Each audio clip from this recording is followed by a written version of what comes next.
गजानन महाराज की जय. गुरुवारच्या खूप शुभेच्छा सर्वांना. गजानन विजय ग्रंथ आपला 18वा अध्याय वाचू आपण.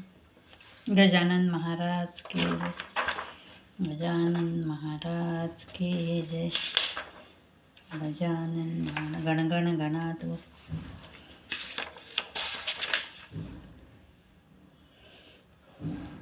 गजानन महाराज की जय. गजानन विजय ग्रंथ अध्याय 18वा. गणगण गणात होते हे भजन प्रिय सद्गुरु ते. या श्रेष्ठ गजानन गुरु ते तुम्ही आठवीत राहाया ते. गजानन महाराज की जय. 18वा अध्याय. श्री गणेशांना जय जयाजी चिद्विलासा.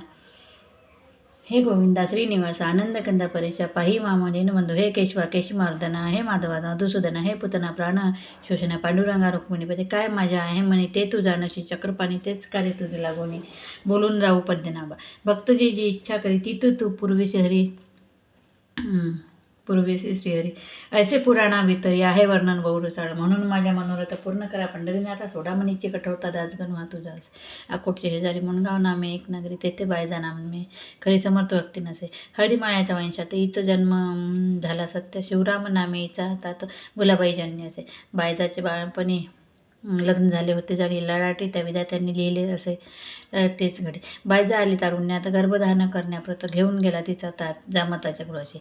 परी उपयोग झाला नाही. जामात शंड होता भला. त्याने जननीला शोक झाला ना. बायजेकडे पाहून जननी करी रोधन. माझ्या बाईची तारुण्य वांच पाहू राहते. मुली म्हणे शिवरामाशी बायजानं ठेवायची. दुसरा नवरा करुणीशी देणे आहे भागपा. शिवराम म्हणे त्यावर ऐसा नको सोडू धीर. या पुरुषत्वाचा प्रकार खरा एकदम कळेना. काही दिवस वाट पाहू नको ऐसे अधीर हो. बायजाशी येथेच ठेवू तिच्या सासूबाईला. नपुंसकत्व अधोवरी परी आले असेल त्याला जरी. ते औषधाने होईल तरी वाट पाही असतं. ऐसे उभता बोलून बायजाशी तेथे नेऊन आले मुणगावा कारण आपल्या घरात. बायजाचे वय 15-16 वर्ण काळा सावळा. तारुण्याने मुसमुसलेला होता तिचा शरीर भाग. डोळे नाक पाणीदार बांधा उंच मनोहर. जिला पाहता अंतर कामुकाची मोहित होय. तिच्या थोरल्या दिरासी पाहून या बायजाशी इच्छा झाली मानसी संमुक्तीचा करावया. त्याने प्रयत्न केले नाना वळवाया तिचे मना. म्हणू लागला क्षणाक्षणा ऐसेच बायजा करणे. हताश ऐसी मोही न होई. मीच तुला पतीचे ठाई आमरण करी पाही तुझे वेळे सांगून. झुरणे दे हे सोडून आनंदी ठेवी मन. वेडे आजपासून मीच नवरा समजतो. ऐसे त्याने सांगावे. चाळे नाना करावे. काही आमिष दावावे. चित्त तिचे भुलवावे. परिपयोग होईना बायजेच्या नाही येई म्हणा. ती म्हणे हे नारायणा का रे दैन्य मांडलेस. बालपणापासून द्यायले मी तुझे चरण. त्याचेच काय मद लागून फळ दृष्टीत पडावे. जयाच्या मी हात धरला तो ना पुरुष कळून आला. दैवयोग समजून चुकला संसार नशिबी नाही मम. बरे झाले तुझ्या ठाई चित्त आता रमेल पाही. कृपा करी रे शेषशाही. स्पर्श पुरुषाचा न हो मला. ज्येष्ठ धीर एके दिवशी येता झाला बायजापाशी. आपला हेतू कळविण्याशी रात्रीची असं म्हणला.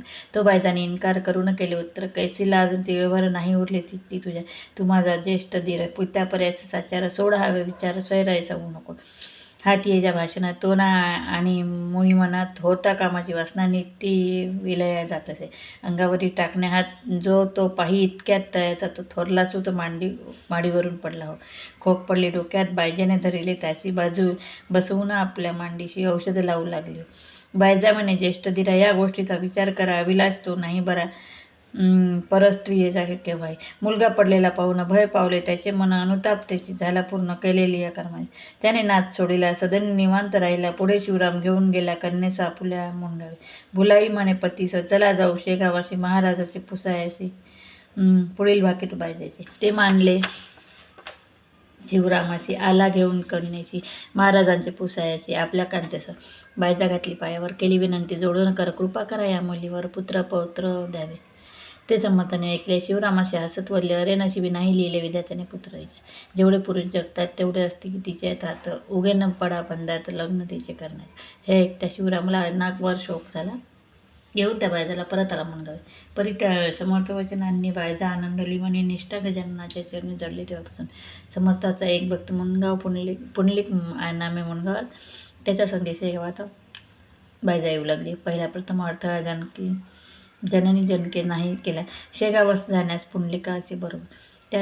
त्यांना ऐसे वाटले, साधुचरण येणे धरले तेच तिच्या करतील भले, निज कृपेने कल्याण. पुरुषत्व देखील जामाताशी अशक्य ना काही संताशी ऐसा विचार मानसी करून राहिले स्वस्त ते. पुंडलिकाच्या बरोबर बायजा जाऊ लागली खरी, त्याने पुकार जगभरी ऐसा रीती झाली. शेगावचे वारीचे डोंग आहेत दोघांचे, तरुणपणी मानवाचे पर मारती लागेने. बायजा आहे तरुण पुंडलिकाचेही तारुण्य, यांची वारी विषयभान हीच आहे निसंशय. परस्परे प्रीती जडली, विषय सुखाची नवाळी भोगण्या ही युक्ती केली वाटते या उभेताने. पुंडलिक जरी माणी असता तरी हा संबंध योग्य होता. बायजाच्या धरण्या हाता काकी तोरून दोघे. पुंडलिक आहे मराठी, मी ही मायाच्या आली पोटी, म्हणून त्यांचे ताटातोटी केली पाहिजे जातीस्तव. या दोघांचे अंतर शुद्ध होते, साचार नव्हता कामाचा विकार मनी उत्पन्न झाला. बुलाई म्हणे बायजाशी, तू का कार्टे हरणीशी पुंडलिकाच्या घरी जाशी ते काही कळेना. ऐशा तरुण वयात तुम्हा कशाचा परमार्थ कोल्हा न राई उपोषित ऊसाच्या फळामध्ये. वा पाहून बाटुकाला बैल नाही पुढे गेला, कार्टे आमच्या नावाला, काळे उगे लावू नको. भुलाई म्हणे नवऱ्याशी, हिला नका ठेवू ऐसी लावून द्यावे मोहतराशी. पहा पोरगा माळ्याचा, की ही पुंडलिकाच्या घरी जाते, सदा त्याशी हिचकुच करते, एकमेका पाहून भरते येते दोघा प्रेमाचे. जाऊ चला शेगावात, घेऊन या कार्टे, सांगू अवघे महाराजांचं चाळे या बायजेचे. संताशी अवघे कळते ते सन्नितीचे चाहते, पोटा माझी कधी नदी ते चंदनाच्या दुर्गंधी. बुला शिवराम बायजाबाई, पुंडलिक भोकऱ्या आला तोही चौघे येऊन लागले पायी. शेगावी श्री समर्थाच्या पुंडलिकाशी पाहून बोलू लागले दयागणे, की बायजा तुझी बहीण पूर्वजन्मीची पुंडलिका. लोकनिंदा जरी करीती तरी अंतर न द्यावे इज प्रती, दोघे मिळून करा भक्ती सच्चिदानंद हरीची. भुले आपल्या पोरीस लावू नका भलता दोष, ही बहीण भाऊ आहे तर मुळीच पूर्वजन्मीचे. शिवाय या बायजाला कोठेही नवरा भला, ही ना काही आली करायला संसार मुळीच जगामध्ये. ही राहिला ब्रह्मचारी अशीच घे जन्मभरी, जनाबाई पंढरपुरी अशाच रीती राहिली. तिने नामदेव गुरु केला, ही शरण आली आम्हाला, माझ्या जनाबाईला कोणी ना आता शरण. ऐसे समर्थाचे वायकन शिवरामाने ऐकून गेला असे गाईवरून शब्द न काही बोलावे. घेऊन आपल्या मुलीला शिवराम मुंडगावासी याला पुढे बायजाच्या वारीला अडथळा कोणी केला नसे. महाराज आपल्या वक्तावर सदैव रक्षण करतात, ते कसेची थोडक्यात गोष्ट सांगतो इथे. भाऊ राजाराम कौर एक होता डॉक्टर, पहा खामगावावर दवाखान्याचा अधिकारी. त्याच दुर्धर फोड झाला आणि वेळे मोठ्या डॉक्टरला औषध पाणी कराव्या खामगावामध्ये. बुलढाणा अकोला अमरावती येथून डॉक्टर आणलेले असते शस्त्रक्रिया करण्यापूर्वी भाऊच्या फोडाला. नाना औषध पोटात घेतले, विविध पोटीचे बांधले, शस्त्रक्रियाही असे केली झालेल्या फोडाला. कशाचा उपयोग झाला, फोड वाढू लागला. वडील बंधूच धाक पडला त्या भाऊच्या दुखण्याचा. भाऊ तळमय शय्येवर, व्याधी असह्य झाली खरी. शेवटी त्याने अंतरी विचार केला, आता का हाच उपाय आठवावे सद्गुरू, यावे दुसरे नाही काही नसे. पडल्या जोडी हात म्हणे धाव सद्गुरुनाथ, या लेकरांची वृत्ता किमपी आता पाहू नको. ऐसीच होती विनवणी करू लागला. शनोशनी रात्र गेली उलटून, सुमारे समय एकाचा. तमाने भरले अंबर, रात्रीचे तो शब्द किरकोले हुकेने कांतार दणावून गेले हो. तो एक दमनी आली, तट्ट्यावर लागलेली गाडीच होती झोपली, जोडी खिल्लारी बैलाची. कंठा माझी झांगरा माळा वाजू लागल्या, खळखळा मागे पुढे सोडिता होता पडदा दमनी. दवाखान्याच्या दारापाशी दमनी आली निश्चयशी, डॉक्टर पहा होता तिशी पडून आपल्या सोयीवर. तो एक उतरला, ब्राह्मण दमनीच्या खाली बोलाव, दार ठोठावू लागला डॉक्टरच्या बंगल्याचे. डॉक्टरांना बंधूंनी दार उघडले ते क्षणी प्रश्न केला, कुठून आपण आलात.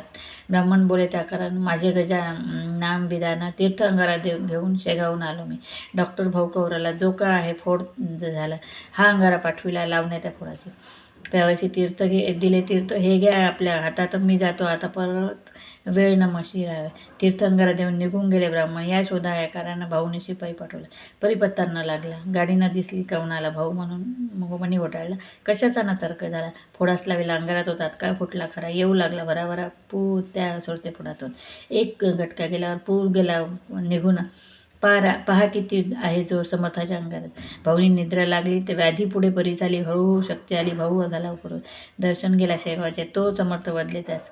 माझ्या गाडी बैलास नुसताना चारा दिलास तू, हे सांकेतिक भाषण कळल्या भाऊ लागून. हृदय आले उचंबून भाऊ कौराचे.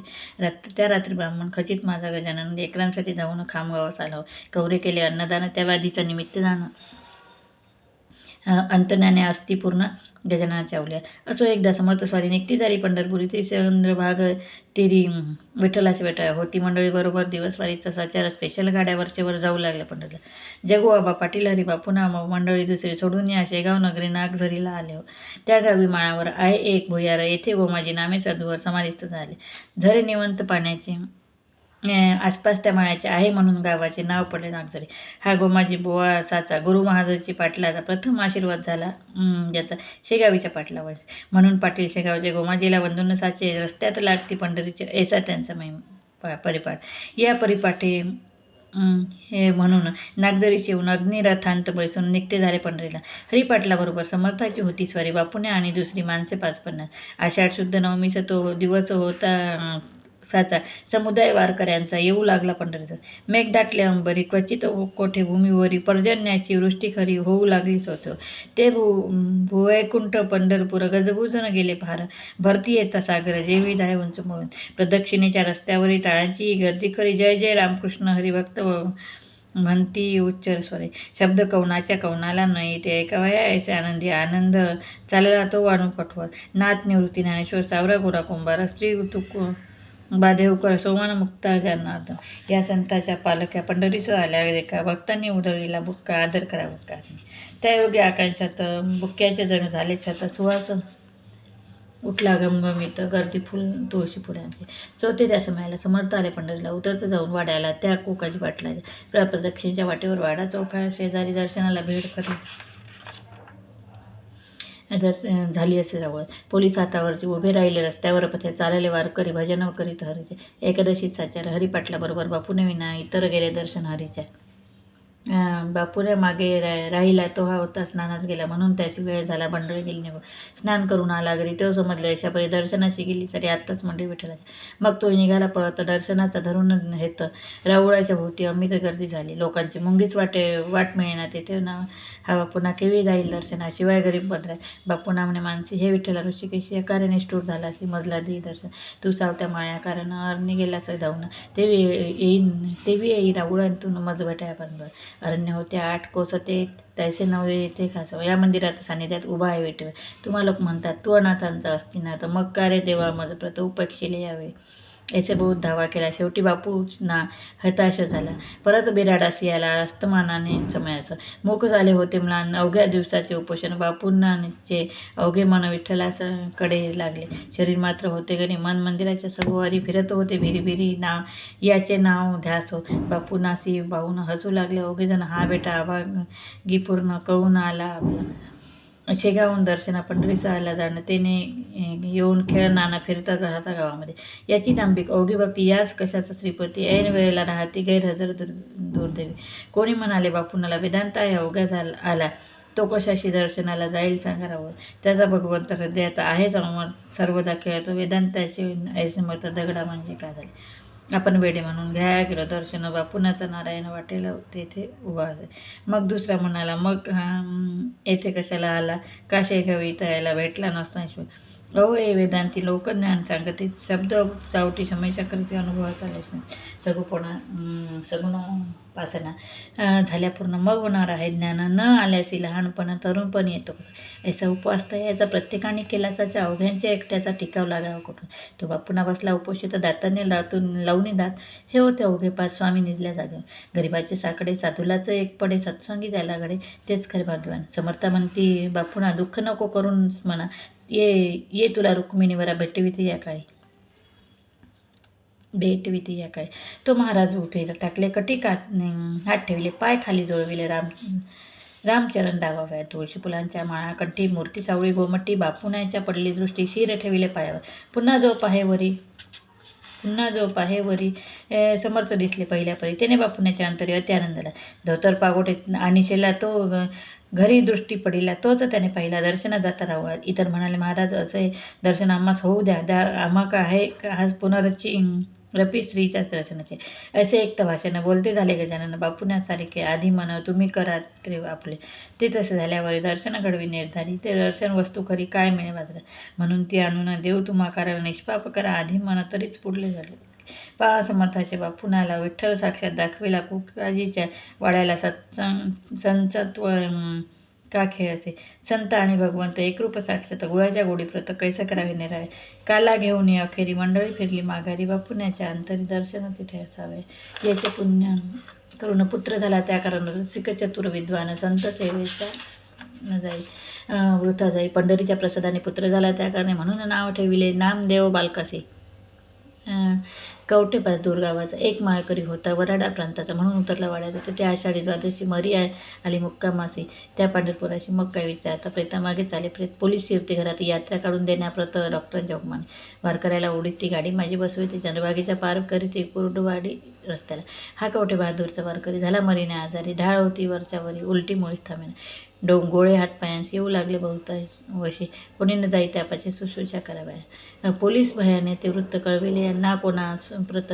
शेगावीचे समस्त लोक जाया निघाले वाडा गटकेत मोकळा झाला हा वारकरी मात्र होता पडला कठीण काळाच्या समयाला कोणी न देते उपयोगी लोक सुखाची सोबती संकटाखाली अविरीती तेथे एक रक्षण करे संत अथवा देव हो तो पाहून प्रकार गजानन साधूवर म्हणाले अवसर निजला यास घेऊन चला लोक म्हणते गुरुराय हा बहुतेक मेला सध्या याच्या नादी लागता वाया संकट येईल आपणा ते 50 माणूस बरोबर आपल्या यद्वासाच्या रमरीचा तो झाला जोर सांप्रत या पंढरीची अशा स्थितीत ते ठाई हामने काही बरे नाही चला जाऊन लावला चंद्रभागेच्या फुलं तो महाराज म्हणते अवघेला तुम्ही कसे खोळावला आपल्या देशबंधूला सोडिता केलं बरे नव्हे ऐसे वधून जवळ केले वारकऱ्याच करा धरल्या त्याशी उठून बसवले आणि केले मधुर चाल बापा उठ आता जाऊ आपल्या वराडावर वारकरी म्हणे गुरुनाथ अरे आता वराडाचे कशाचे समीप आला माझा अंत जवळ नाही कोणी आपतं तई सत्वनात वेड्या ऐसे घेऊ नको तुझे तळेल जाणणार तर ऐसे वधून ठेवीला कर वारकऱ्याच्या शिरावर ढाळ उलटी बंद झाली वाटू लागली थोडी शक्ती उभं राहिला तो सत्वरगती संताने ज्या धरले त्याने यजमाने यमने कैसा घटकेत झाला पहिल्या परी मंडळीच्या बरोबरी चंद्रभागेच्या पहिले तिथे आला समर्थ समजे आनंद झाला फार त्याशीच वंदी समर्थ चरणांनी म्हणे दयाळा काढले मग दाडेतून कळायच्या ऐसा घडता चमत्कार भक्त करीची जय जयकार आले कुरडुवारीत वाडीवर निर्धास्तपणे सर्व पंढरीची करुणवारी आली शेगावा प्रतिसारी मंडळी ती बरोबरी गजानन श्री गजानन स्वामीचे एक कर्मठ ब्राह्मण घ्या आल्या दर्शन या शेगावा कारण श्री गजानन स्वामीचे तयाने स्वामींची कीर्ती नैदेशी ऐकली होती म्हणून आलं दर्शनाप्रती फार लांबून ते ठाय सोवळे ओळे त्याच्या अति तो होता मध्यमती खट्टू झाला परमचित्ती समर्थास पाहता व्यर्थ आलो म्हणे इथं या वेड्याची वंदनाप्रत हा भ्रष्टाचा आहे सत्य सार्वभौम शिरोमणी सोळे ओळे इथं मेले अनाचाराचे राज्य झाले अशा पिशाला म्हणू लागले साधू लोक हाय हाय तो तया मठात काळे कुत्रे झाले मृत पडले होते त्याच्या येण्या जाण्याच्या वाटेवर त्या श्वानाने पाहून ब्राह्मण झाला म्हणे की आणू कसे जीवन श्वान माझे पडला हो याला न कोणी उचलती गांजा सदैव धुणं किती वेड्याने वंदितात महाराज जवळ याचे साधू पण मला बुद्धी कुठून झाले याचे दर्शन घ्यायला काही नाही त्याचा फेडायला समर्थ आसन सोडून या येथे झाले तया जेथे होता ब्राह्मण आणि म्हणाले तयाप्रत पूजा करावी येथून कुत्रे झाले नाही मृत संशय उगा घेऊ नका ते ऐकून रागावला आणि समर्थ बोलू लागला अरे नाही वेळ मला तुझ्या सम लागेल कुत्रे मरून झाला प्रहर त्याचे प्रेत रस्त्यावर पडले आहे तुम्ही न कोणी केला ऐसे ऐकता विप्राला समर्थाने जबाब दिला आम्ही भ्रष्ट आम्हाला तुमच्या समजान नाही परिखण हे न तिळभर पाणी आणाया घागर घेऊन चालला जातो माझ्या मागे विप्रवरा ऐसे बोलून कुत्र्यापाशी येते झाले पुन्हा स्पर्शपदाचा करता त्याचे कुत्रे बसले उठून ते पाहता चमत्कार ब्राह्मण झाला आणि रोत्तर म्हणे याचा अधिकार थोर आहे देवापरी मी व्यर्थ निंदा केली योग्यता न जाणले ऐसे म्हणून घातले समर्थाच्या मिठीत आहे माझे अपराध उर्वरा आज सारे क्षमा करा वरदस्त ठेवा शिरा मी अनंत पुत्राचे तूच 16 साचार एक आहेस भूमीवर करण्या जगाचा उद्धार तुम्हा धाडिलेश्वराने श्रोते त्याच दिवशी भली समाराधनाच केली कुशंका मनाची पार लीन झाला अत्यंत प्रसाद घेऊन गेला आपल्या तो देशाप्रत समर्थ साक्षात भगवंत ऐशी प्रचिती आली तया स्वस्ती सिद्धास बळविरेत श्री गजानन विजय नामे ग्रंथ भाविका लाभो सत्पथ हेची इच्छिता सुन शुभ भवतु श्री हरिहरार्पणमस्तु इति गजानन श्री गजानन विजय ग्रंथस्थ अष्टदशोध्याय समाप्त गजानन महाराज की जय गण गण गणात बोलते